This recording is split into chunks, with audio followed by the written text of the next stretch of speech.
Thank you, everyone, and welcome to the first CAHP Workroom Lunch and Learn. And it's also our first workroom event that we're hosting in partnership with our Ontario chapter, OAP. And to say a few opening remarks, I'd like to introduce the president of OAP, Kayla Jonas-Galvin. Kayla? Hey, everyone. Good to see so many participants today.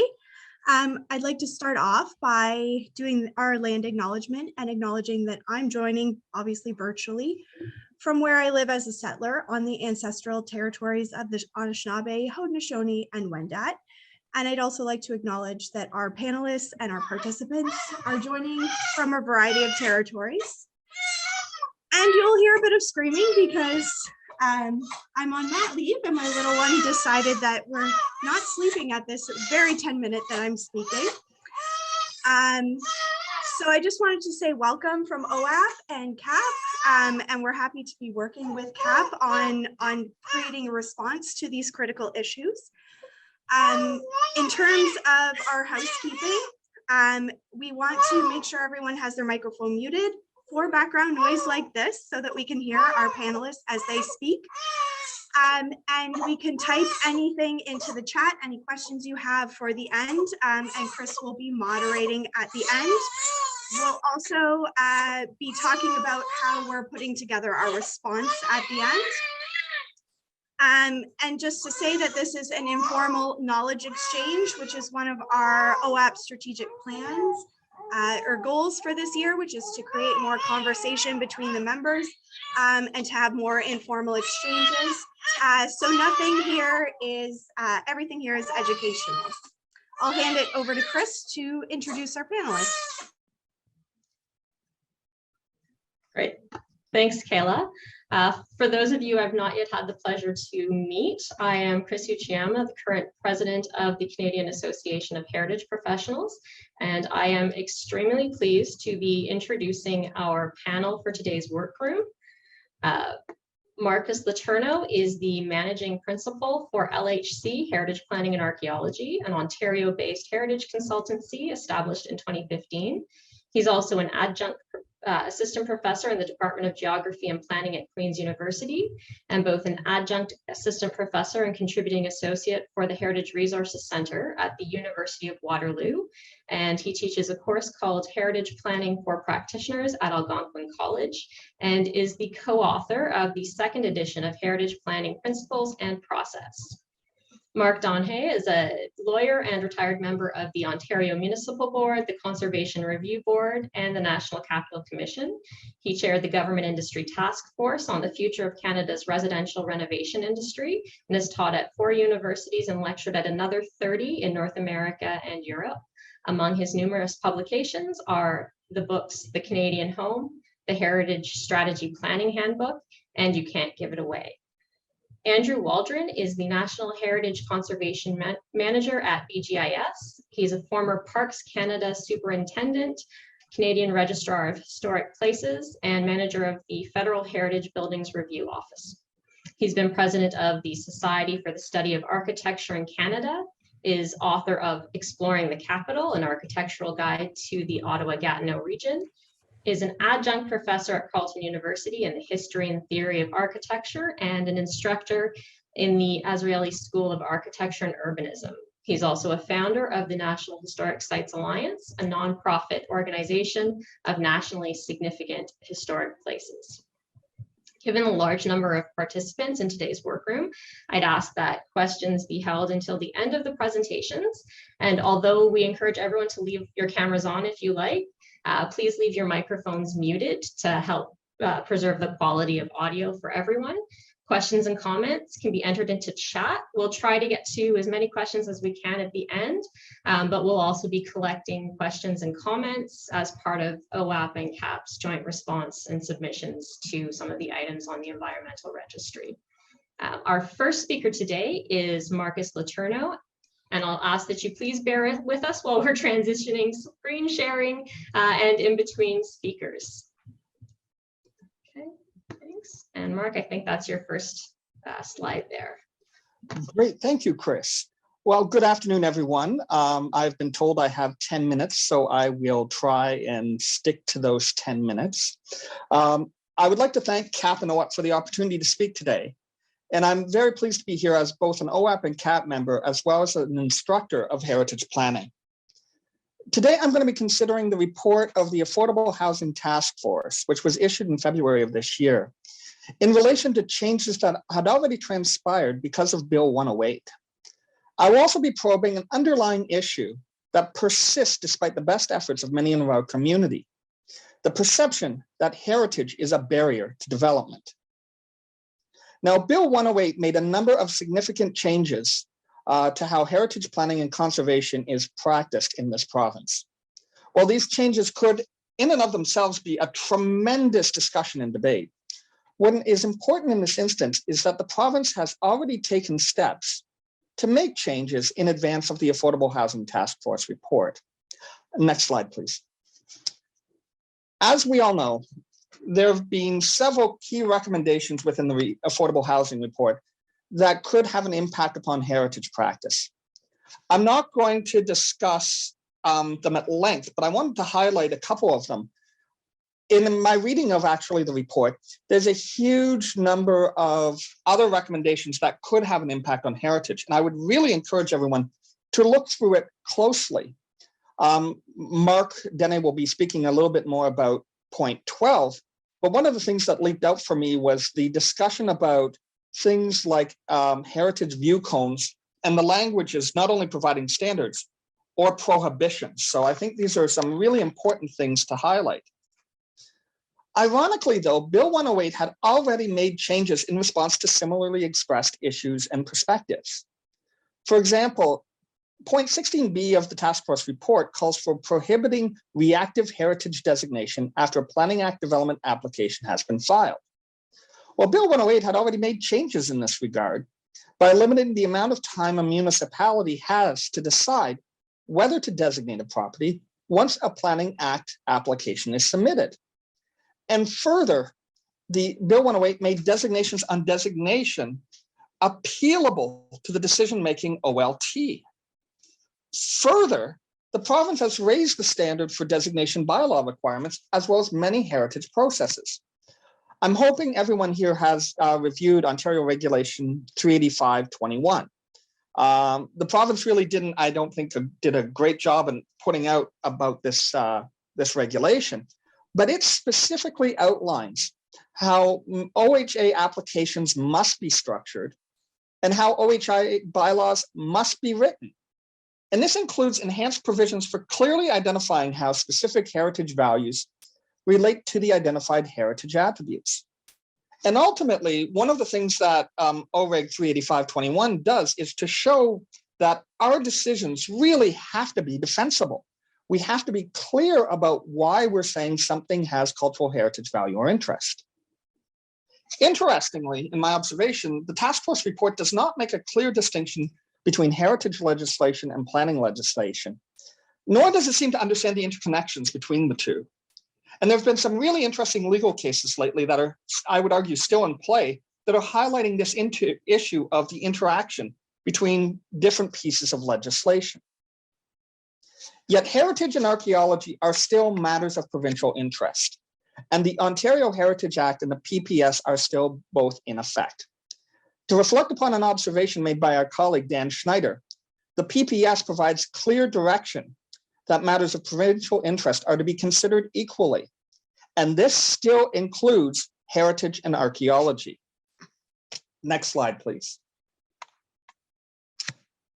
However, to me, at the core is the unresolved issue of how our community and profession is perceived. For over 25 years, I've been involved in the heritage field in a number of different capacities. And to be very honest, I'm getting damn tired of having to make the same statements and arguments now as when I started in this field. And I would highlight a couple of quotes, and these are taken right from the task force report. And there seems to be this equating of heritage conservation with stopping development. And the quotes really reveal that we have not done a good job at demonstrating why heritage conservation is a key part of healthy, resilient, and sustainable communities to particular sectors. And I don't think we as a community are always helping matters. We can be very, very good at winning particular battles, or as one colleague of mine said, arguably skirmishes, but I'm not convinced we often understand the broader implications of winning these sorts of incidents. I'm going to tell a story a client once relayed to me. This client was asked to do some heritage work, which in our professional opinion was not appropriate. And he actually said, no, we're going to do the heritage work. And I was surprised. And I said, you know, you could appeal this to, at the time, the OMB. And he says, I have a $20 million loan at 7% interest. I'm a lawyer by training. I know what is being asked of me is inappropriate. However, it's taking 2 years to get to the OMB. It is cheaper for me to do what is being requested than to actually fight it. But he says that is not going to preclude me from talking to my political connections and colleagues about the problems with this process. And I heard a statement at a heritage conference that we, particularly we as planners, should leverage the Ontario Heritage Act to get Planning Act concessions. These types of statements have a direct impact, and in my opinion, contributed to the Bill 108 changes that included changes to Section 37. We can inadvertently provide the fodder to the statements reflected into the Affordable Housing Task Force report. However, that being said, I do believe things like batch listing is an appropriate process, as is the importance of protecting neighborhood character. The insinuation in the task force report is that listed properties or neighborhood characters are not legitimate areas of concern. But to put the question back on ourselves, do we provide sufficient details to demonstrate that these properties or areas meet the definition of significant under the PPS, which arguably includes applying the criteria of the Ontario Heritage Act? Do we identify why things are important, or do we have vague statements and weak policy? My observation from my time in this field is it's getting much more litigious. And I don't know if she's here today, but Victoria Angel, in her thesis in advance of the 2005 changes to the Ontario Heritage Act, actually identified that this was going to happen to our field. In some places, I observed decisions still being made on taste-based or other subjective approaches.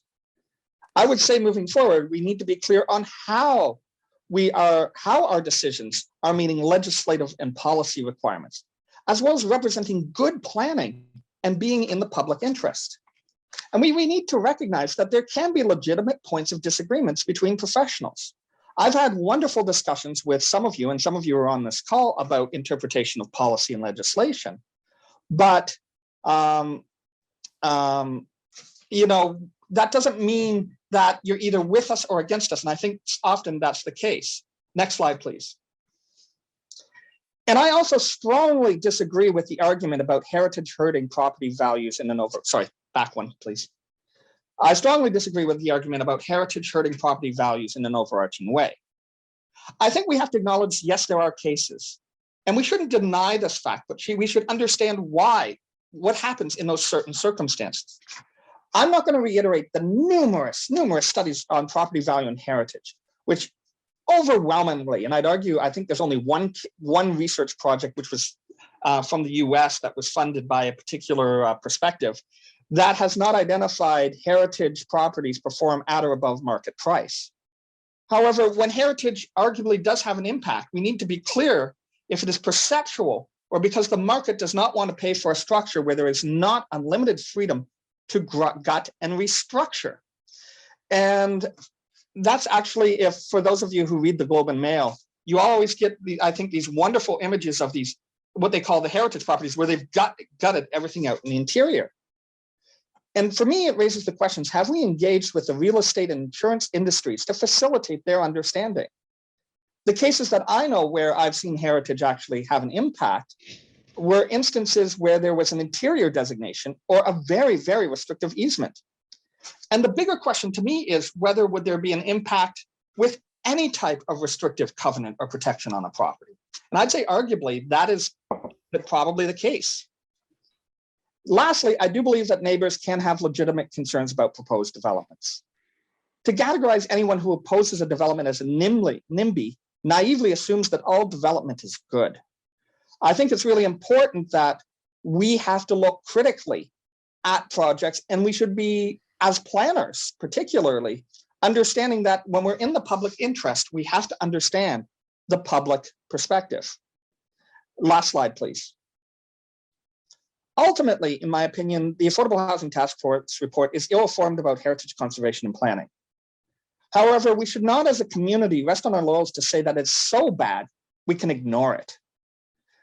There are signs that, the changes that are happening now, particularly with Bill 109 that Mark's going to talk about, that this might only be the first steps. We need to, though, understand how we got here, what some of these concerns are, and again, to start thinking about what could be coming next. Thank you.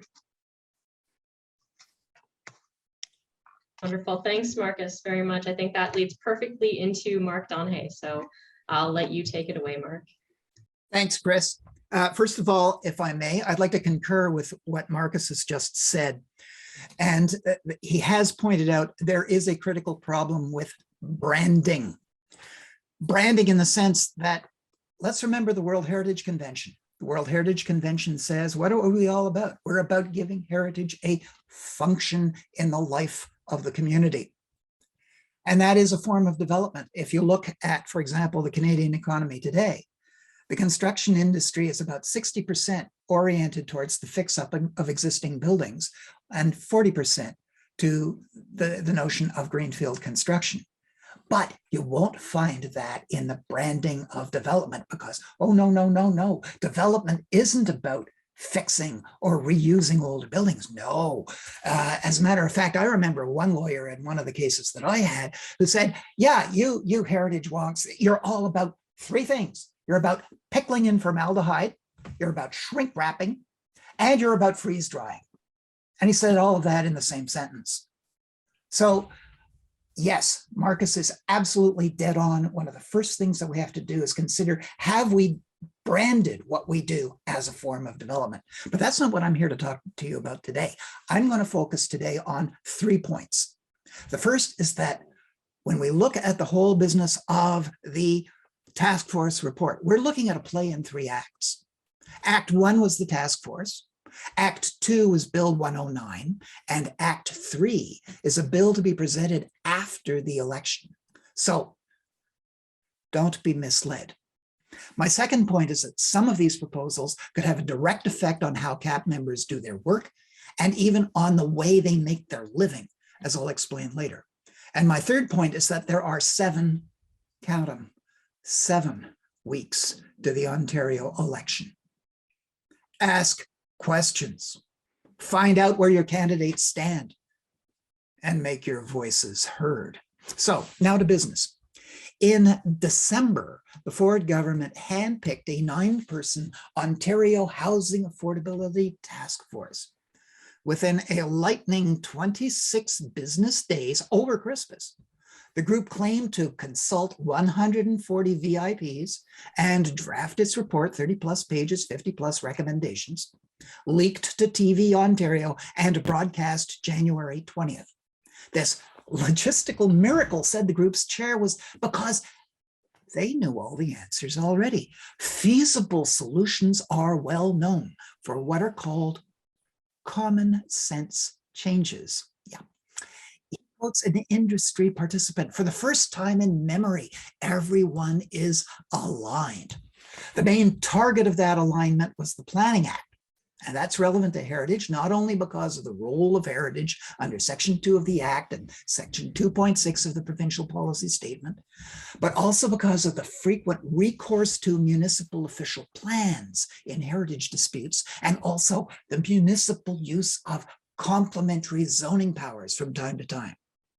Aside from the Planning Act, the task force also made recommendations involving the Ontario Heritage Act, which I'm sure we'll hear about, including things like eviscerating the act by forcing compensation, and the PPS, the Ontario Building Code, the Development Charges Act, and so it goes. The Ford government then split that task force package in two. The least contentious and most supportable recommendations made their way into Bill 109, called the More Houses for Everyone Act, which was tabled on March 30th, whereas the most controversial ones are being kept under wraps until after the election on the supposed argument, as Minister Steve Clark told Canadian Press, that municipalities have said they are not ready to implement the report's ambitious policies right away. Bill 109 is mainly about site plans, overwhelmingly for new developments, financial instruments, and 5-year reviews of bylaws involving the sale of upzoning under Section 37 of the Planning Act. Waiting time for site approvals, sometimes over a year, was a particularly sore point among developers, so use of Section 37 was no great shakes either. The largest innovation appears to be a new instrument called a Community Infrastructure and Housing Accelerator. A municipal council can now ask the minister to issue an order enacting a zoning bylaw on the municipality's behalf. The distinctive features of such an order would be it can legally sidestep the PPS and other provincial plans and the official plan, and the bill makes no reference to the outcome being appealable. I don't know whether there are any extraneous documents which might color that outcome, but there's a concern.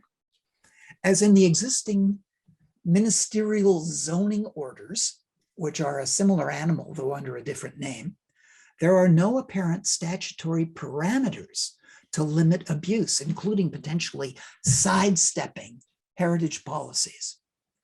Now, what's totally missing from Bill 109 is any reference to the task force's insistence that there is far more public consultation than is required, and its call for common sense changes involving what it calls a more permissive land use planning and approval system.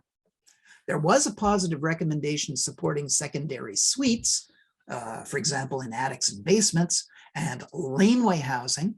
There was also support for conversion of any underutilized or redundant commercial property to residential use.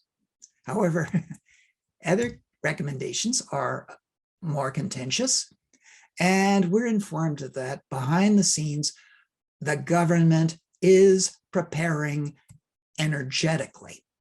The task force had recommended abolishing council authority under the Planning Act for the number of households on a lot, for example, rooming houses, automatic approval for 4-story housing and 4 units on any lot in any city of over 100,000, automatic similar approval for 6 to 11 stories on any urban or suburban bus route, loss of control over all height, size, and density along all major and minor arterials, and loss of municipal control generally over setbacks, minimum lot size, character, angular plane, shade, building depth, floor space index, floor plates, color, texture, materials, finishes, and parking. So, if the above recommendations were adopted verbatim, Doug Ford himself could witness a 4-story rooming house go up right on the property line next to his place in Etobicoke with provincial blessing and no municipal or legal or appeal recourse.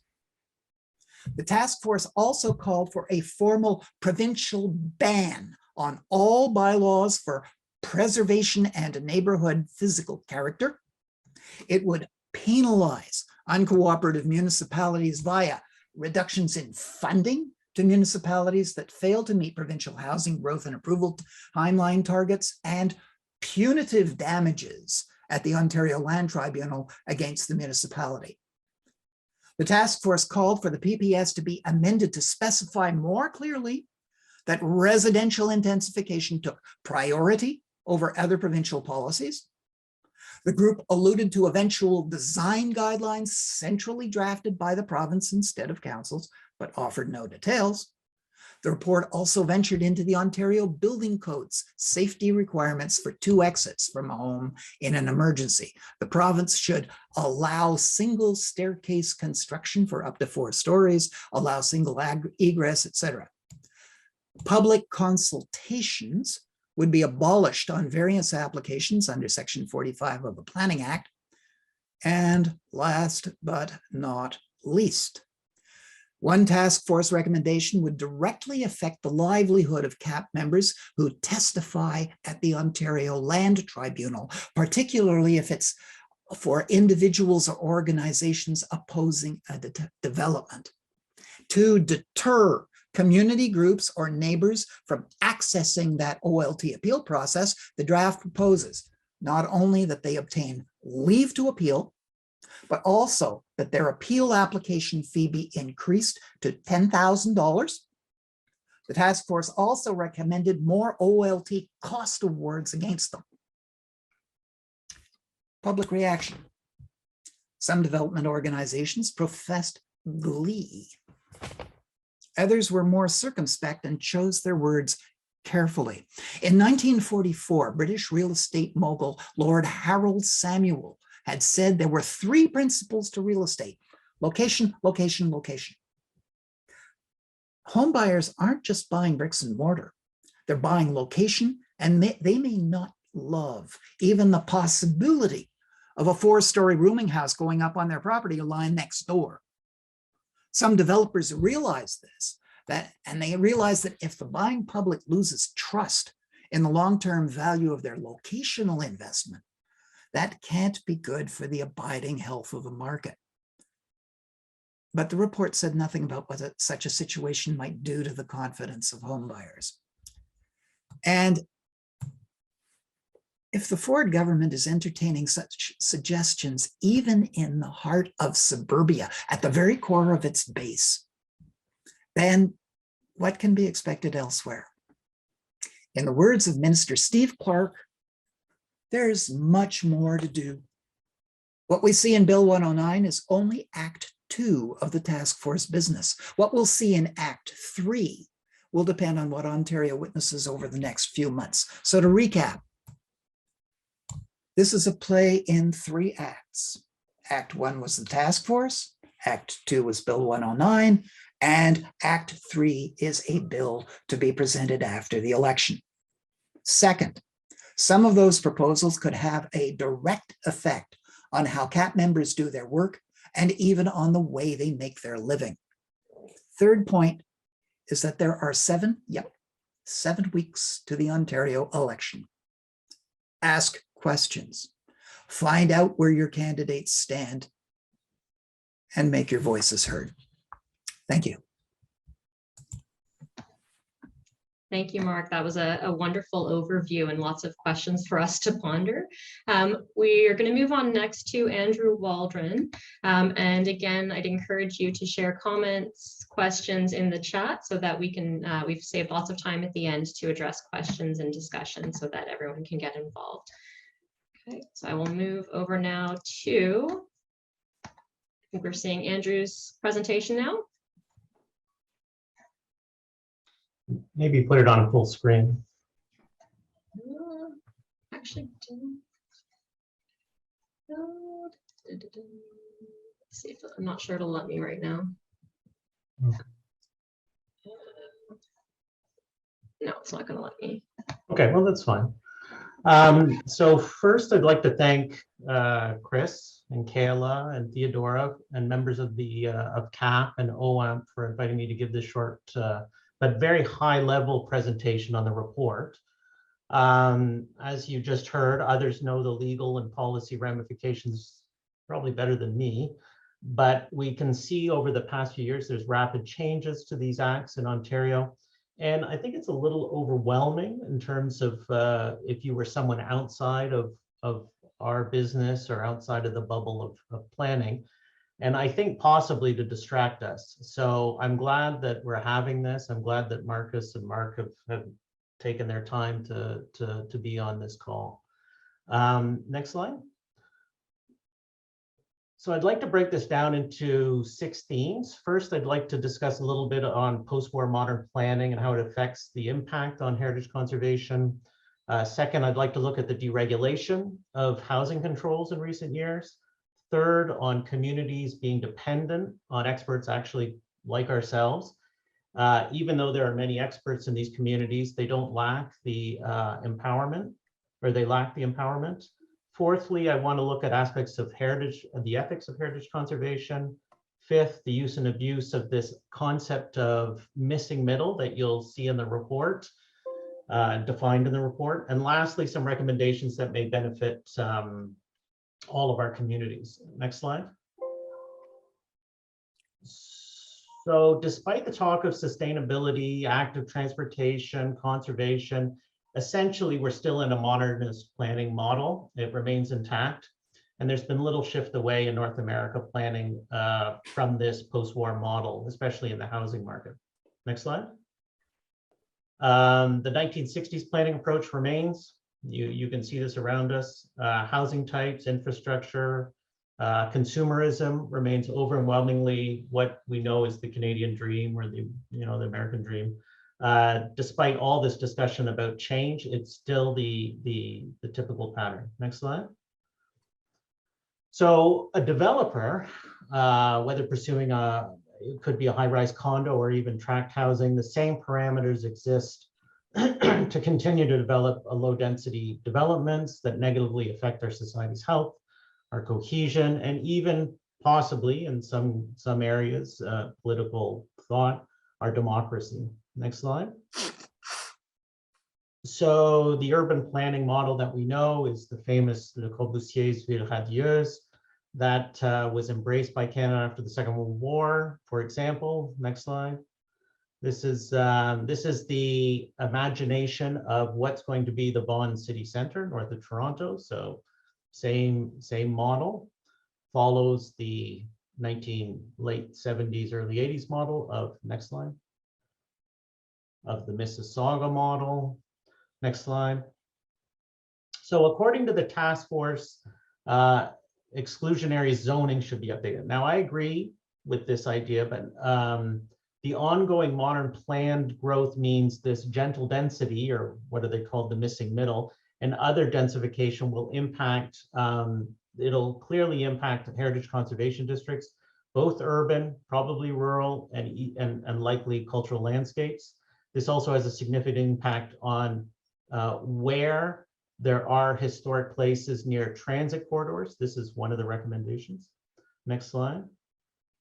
So one of the consequences of this coming about, I think, is deregulation that caused this housing crisis. We have a housing crisis, quote unquote. Next slide.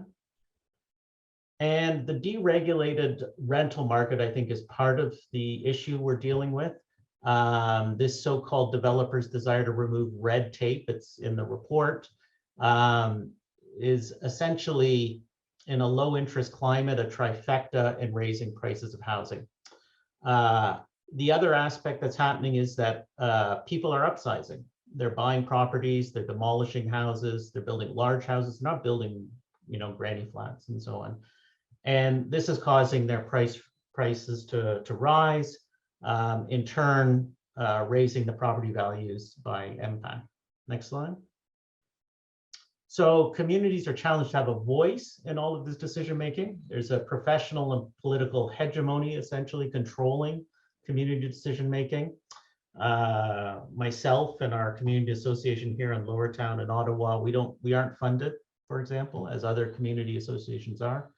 We're weak, we're somewhat exhausted by this political hegemony. So I think actually, Marcus was talking about all these years, and this activism is in fact one of the issues that I see in the past decades is really becoming rare and rare. Next slide. So there's this narrative that was built by the task force. I think Mark's already noted this, same with Marcus, and it's to reinforce these ideas. I think that's one of the themes I'm hearing from all our presenters. Next slide. But if you took those recommendations and then flip them around, do the reverse, I think that's probably more what the statements we want to see.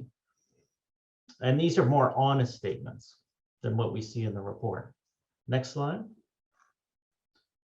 This lack of community decision-making and fair representation stretches back to, as we've already probably referred to, I think Mark mentioned it, Mike Harris's common sense revolution. We all know this if you live in Ontario, which were, in fact, they were never achieved. His goal of reducing property tax and so on never occurred.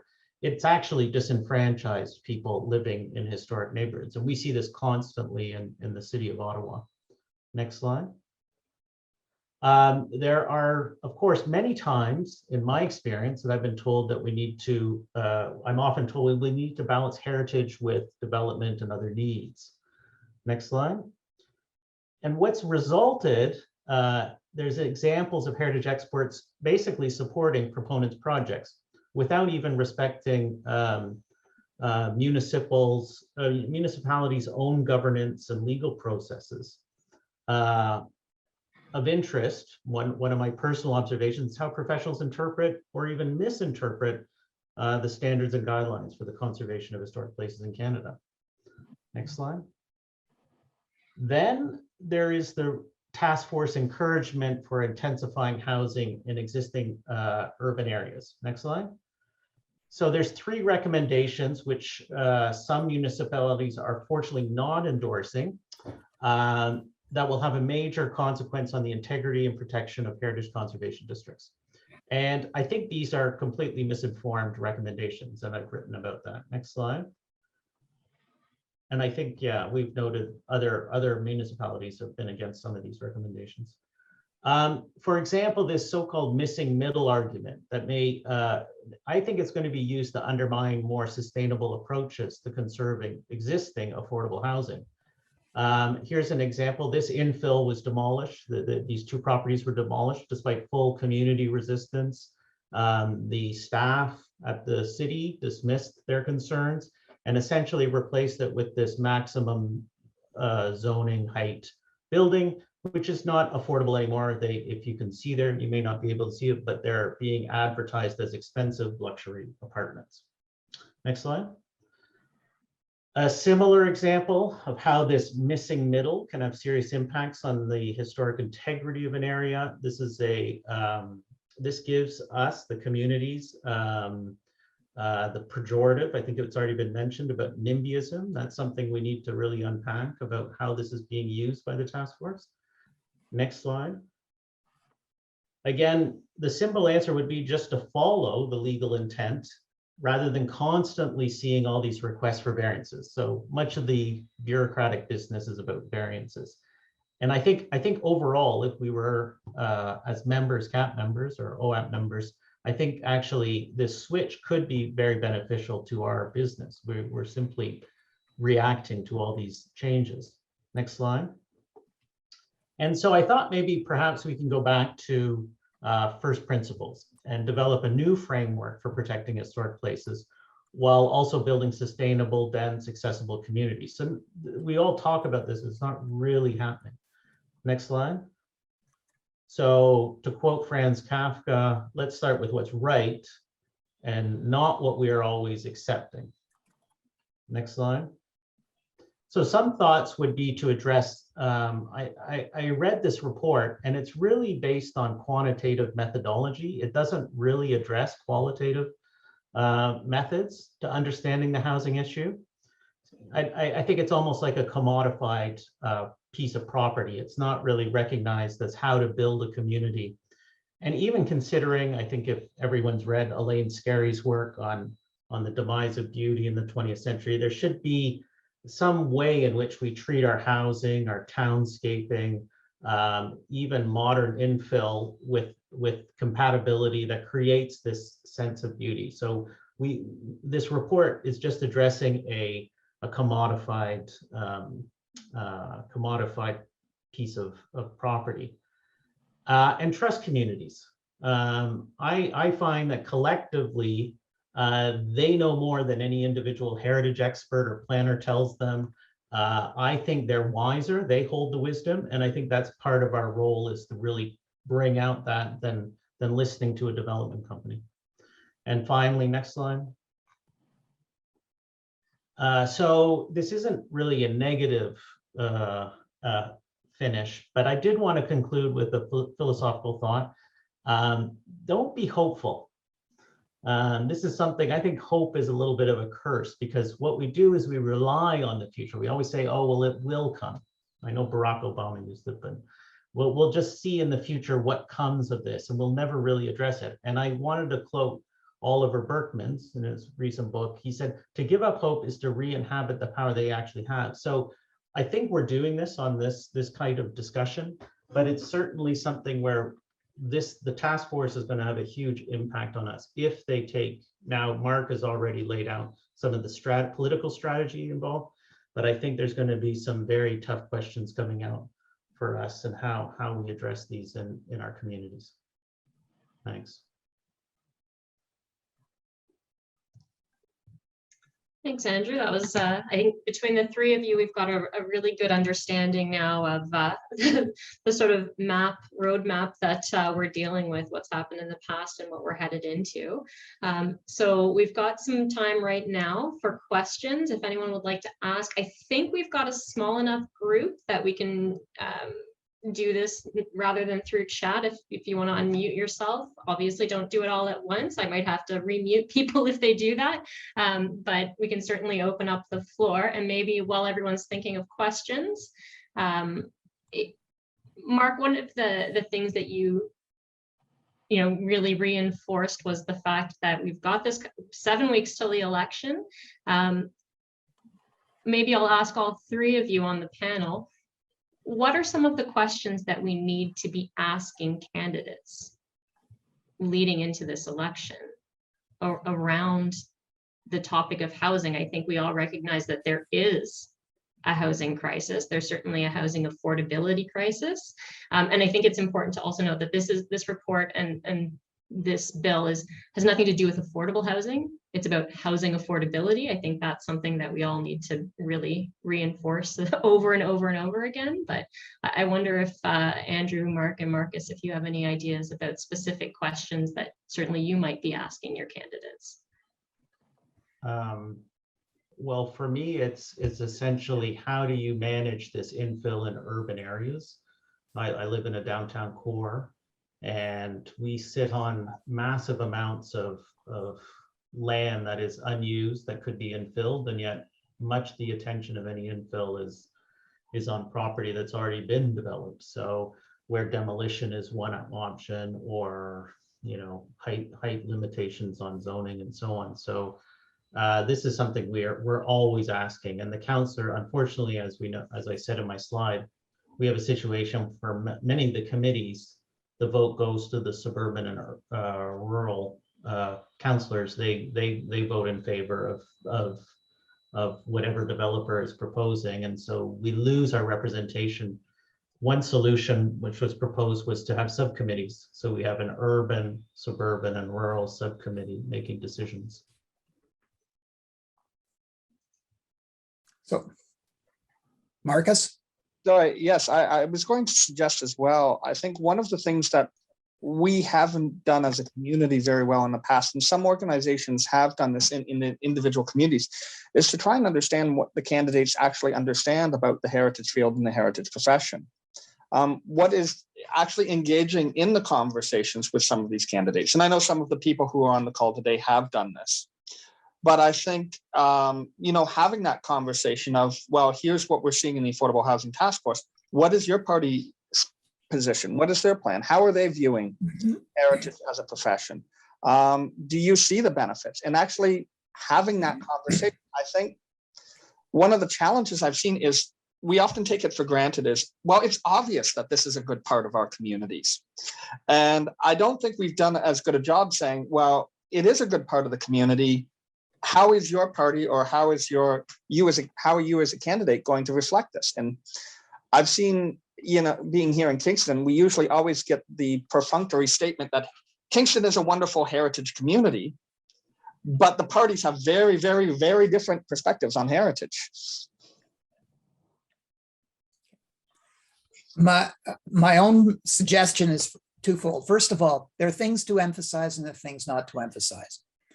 I don't recommend going in and saying the task force is 100% wrong, because it's not 100% wrong. There are aspects to the task force that are actually entirely supportable. Having to wait for over a year in order to get a site plan is unconscionable. And they've said that, and we have to agree. The question of what do we do about secondary suites? What do we do about conversion of non-residential to residential buildings? These are all things that are actually worthy of support. And I think it's worth saying that.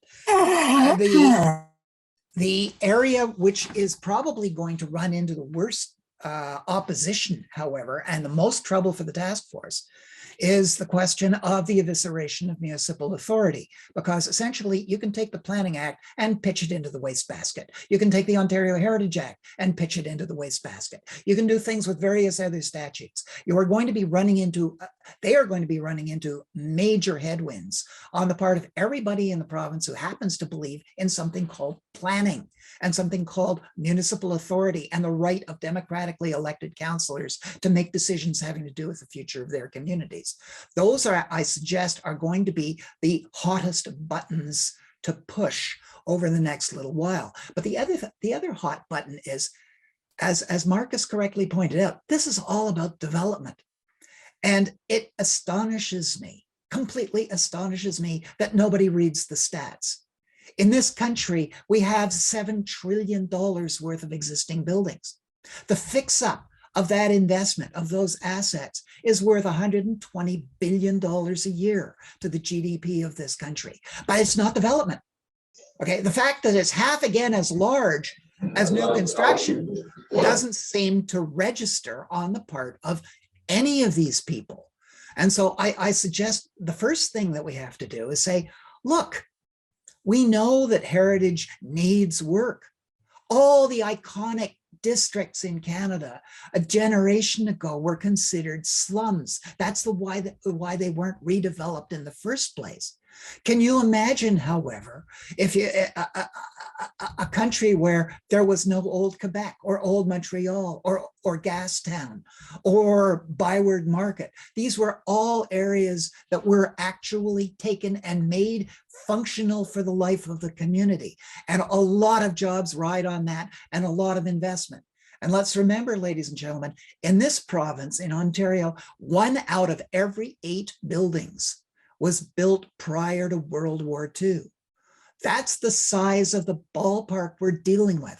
And until the politicians get to recognize that there's one hell of a lot of economic development associated with them, we're always going to be behind the 8 ball.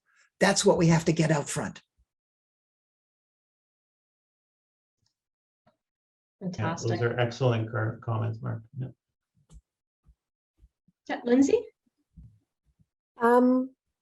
So with all of these kind of bills and proposals that come forward, these are conversations, and I appreciate that, you know, we're having a conversation so that we can go and talk to our political candidates. What I'm not hearing today is places where people feel that there are opportunities for us to meet developers part way. I may get in trouble for saying this, but I often say things that get myself in trouble. We do have a perception with heritage that it's kind of all or nothing. And I was very happy for you, Marcus, to say that, you know, you and I agree that it's not one at the expense of the other, that development can happen on heritage parcels if it's done in a sympathetic way. But I think there are kind of fundamental things in our system that are broken in terms of how we look at what are kind of designated heritage buildings versus character buildings that are kind of lost in, you know, forced demolition applications for listed buildings when we're having to decide if it's like a jewel or if it's nothing. And there seems to be a kind of place in between where we're losing fabric buildings that are very important, but also in the process of which things are being reviewed and the expertise that are available either at the municipality or the Heritage Committee that developers are kind of running up against, where people are overreaching beyond what the legislation actually allows them to kind of comment on. So I empathize with both sides of this, but I'm not hearing about what suggestions are for us to kind of mediate something that everyone can kind of work with. And actually, that's a great point, Lindsay. And I know you know this story, but members on the discussion today probably wouldn't. We were working with a municipality in Central Ontario. They were in the growth plan area, and they're saying, well, we've got this great historic main street, but we have to meet the growth plan requirements. So we're going to have to do all these additions to the building. This is what we're going to have to do. Yeah. And the problem that they were running into was the building code, because these were 4-story buildings, was, well, we have to put elevators and stuff onto these buildings. And we ended up working with the CBO to say, well, we're going to convert that 3rd, 4th floor into 2-story condo units. And it met the building code. And they're like, oh, so we can take all of this vacancy in our downtown, which I believe it was something like 2nd floor vacancy was 25%, 3rd floor was 60%, and it was almost 90% on the 4th floor, and start reusing those spaces with sort of massive additions. These are some of, I think, the practical solutions that we're missing sometimes. And in this case, it actually went a long way to helping this community reach their density target. And I know it's something that they were actually working with. I don't know where the status is right now, of working with one of the local banks to say, yes, we will provide funding for these types of things. It's these sometimes, these solutions are there. And I think sometimes we get stuck in our box without thinking about, what is the outcome? Not what is, here's what it says we have to do, but what is that outcome? What are we hoping to achieve? And how can we contribute to it? I think the other piece too, and I really agree with your comment about sometimes we are losing these buildings that are sort of middling. I think one of the challenges is, and I say this as someone who owns a property myself, have you ever tried to get trades who understand how to work with these buildings? Yes. Most of the tradespeople, the first thing they say to me is, I'd tear this building down and we can start new, because I know how to do that. You're not actually seeing the trades who can say, I can take a 50-year-old building. I'm doing most of the work is being supervised by my 82-year-old father, who was trained in the 1950s because he actually knows how to work with these buildings. And it's one of these things where we've forgotten some of those skill sets, or we don't have the people to actually do, as Mark was saying, this renovation industry. And I think that's when we go back to the Affordable Housing Task Force. It's not just about providing the training opportunities. It's about what is the work environment for people? What are the opportunities for people? You can say, yes, we're creating jobs, but if you're creating something that's just above minimum wage and people are going, I could do these other industries and make more money. Why am I going to do this? I think that's part of the problem that we're not considering as well. Thanks, Marcus. We've got time for just one more question. If I could just add to the answer to Lindsay, and that is, first of all, Marcus is absolutely right. It wasn't until the 1990s, for example, that the first Canadian architecture school made fixing anything part of the core curriculum. You have a serious problem, and this is why there is an urgent need for more places like Willowbank and Algonquin and other places which are going to help train the next generation of people who are going to be able to tackle these buildings. The discrepancy in the price that gets quoted on a rehab project can be absolutely mind-boggling, depending on whether the firm knows what it's doing or it doesn't. So what do I recommend? Yes, there is a huge gap to be filled in terms of training. There is also an opportunity.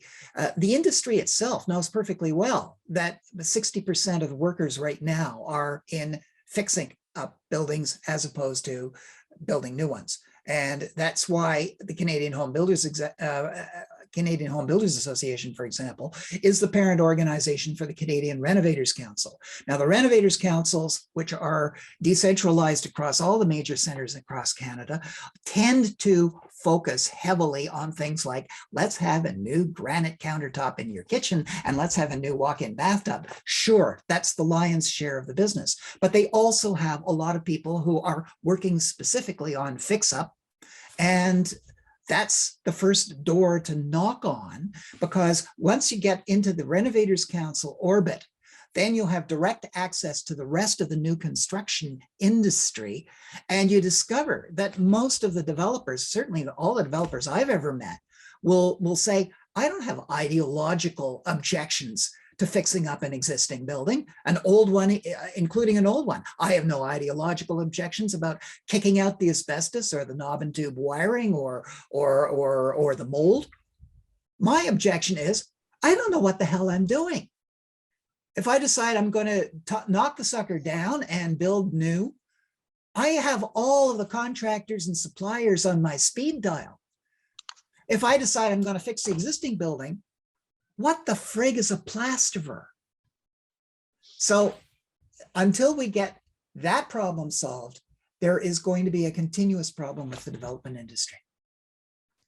Thanks, Mark. So just because we've only got a couple of minutes left here, and I'm sure a lot of people have to go right at 1. If there's any further questions, if you can pop them into the chat, maybe we'll touch base with the panel and we can circulate those answers along with the video from today to participants that are registered today.